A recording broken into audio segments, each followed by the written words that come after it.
talking about some Syrian ruins, and he said, well, you know, you'll get to see those one day. I said, do you mean me personally, or do you mean you know, people?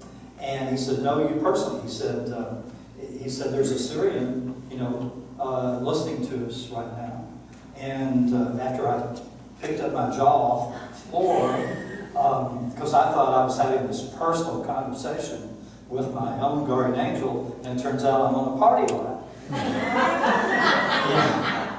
And so he said, no. He said, and he didn't tell me. I have to ask. I have rules with Gaia, Theo, and now Antura.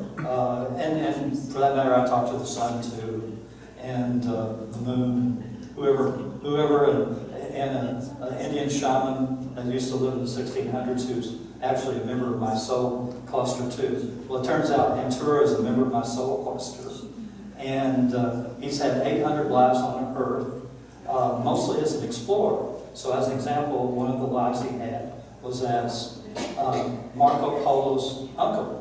And so he went on the Silk Road first before Marco Polo did. And he taught him all this stuff about the Silk Road.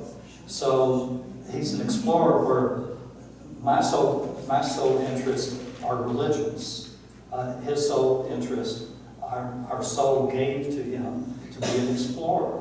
So he's had these 800 lives on Earth, but now he's having a life on this water world in the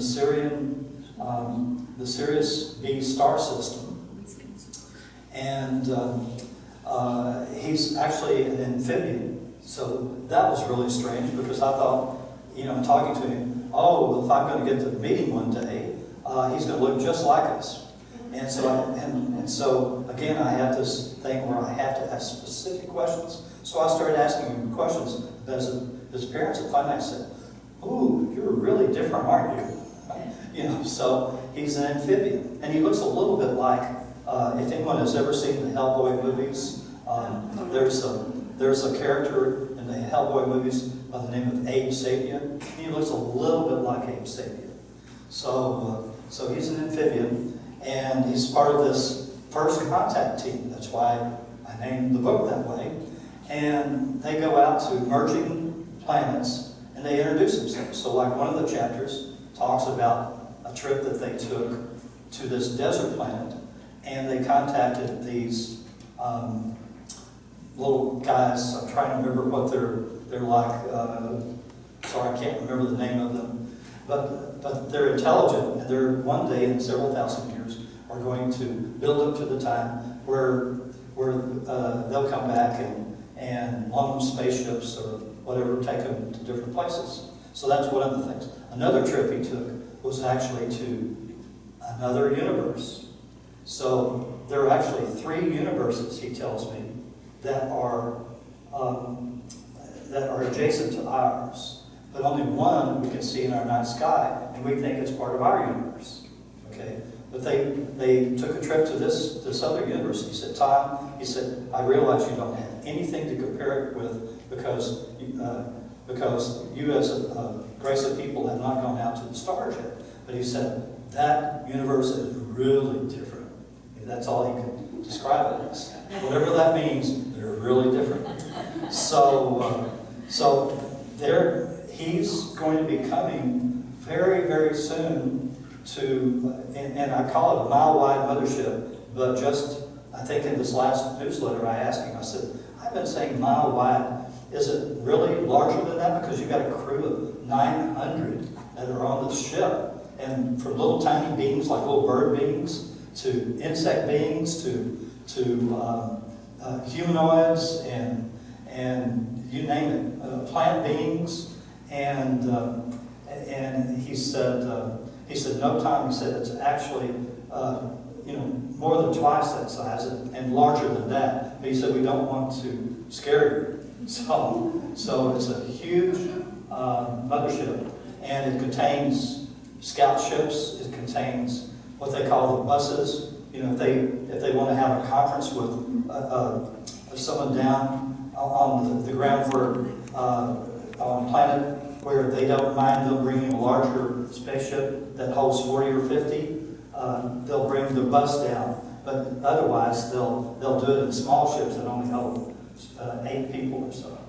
And so they're going to be coming to Earth, and they've already, each of these motherships has individual compartments for each kind of being. And I said, well, how many worlds are going to be represented there? And he said, a little under 40 planets will be part of the crew, from tiny beings all the way up to big ones.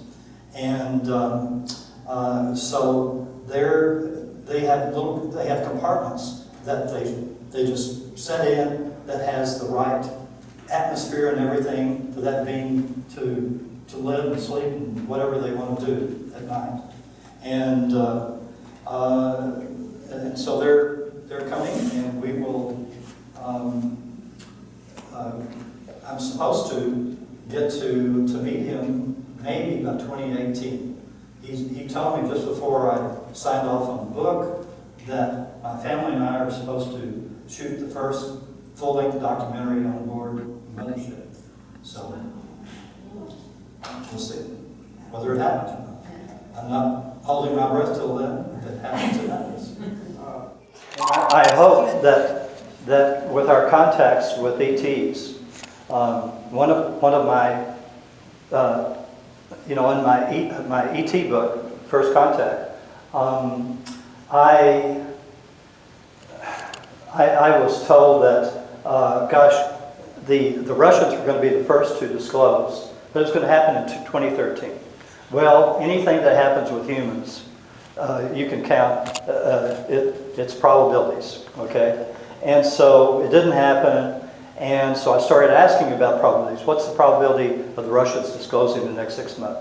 Less than 10% time. Less than 10, this went on. Finally, in July of this year, I was told, well, it's going to be less than 10% the rest of this year, but starting in 2017, the probability goes up to 50%, and now, just in the last couple of weeks, I was told 60%, and it's rising. So they said I can ask in another couple of months to see. So when the disclosures start, that's when things really start happening, because all these religions that think we're the only intelligent life in the universe are going to have a very big surprise, and they're going to have to change what they're telling their people. So the disclosures are likely to be just that we're not the only ones in the universe, but other things as well? Well, they're going to talk about the fact that they've been having meetings with ETs every 2 weeks, 4 weeks, for years. They're going to spoon feed that out to see, is everyone going to get excited? And they'll see, oh, that worked okay. Well, we'll give it a little bit more information. Well, are you aware of somebody already doing that publicly? Who? David Wilcock? Oh, he doesn't count. He's not government. Even doesn't count. There's people, the people are all over the place. So what you're saying is governments are going to start disclosing. Yes. What he's doing, the Kremlin will laying the groundwork and saying, this stuff's here, just wait for it to come out. Yeah, or me too. We have crashed UFOs, that they're called. We have at least 10 or 12 or more. Some of them at Wright-Patterson and Area 51 and so on. There's even supposed to be, I've been told, a body that's been stored at Waxahachie at the super collider area that's supposed to be flooded, but not all of it is. Okay, so all sorts of things for us.